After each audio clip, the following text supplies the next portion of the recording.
Alors désormais, la bicyclette, ça fait mal aux jambes. Je crois que je vais me mettre au Qigong.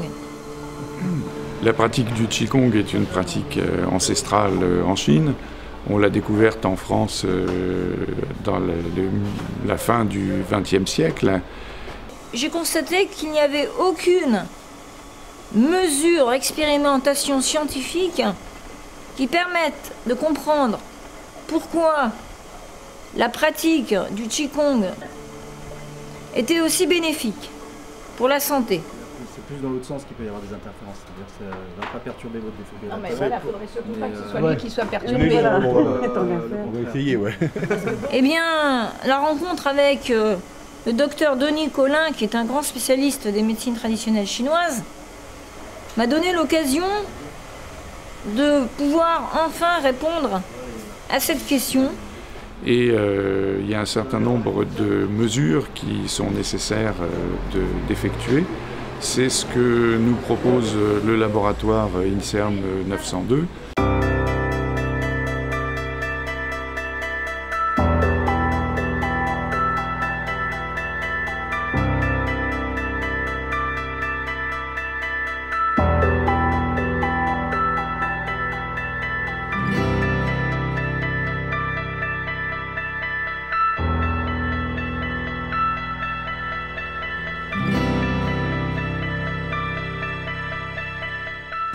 Alors, l'objectif de cette expérimentation, aujourd'hui, qui est une première mondiale, c'est effectivement de se dire qu'il est possible d'améliorer sa condition physique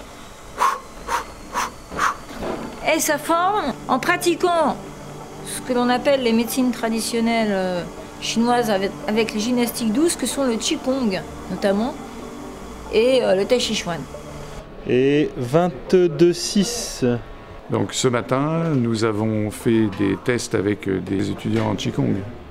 Et l'expérimentation nous permettra de définir toutes ces données et constituer une sorte de préétude à un travail plus approfondi sur les effets du Qigong sur l'organisme.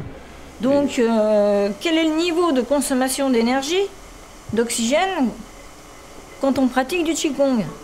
Quels sont les impacts sur le fonctionnement cellulaire, sur la respiration, sur tous les éléments qui permettent d'accéder à une bonne santé.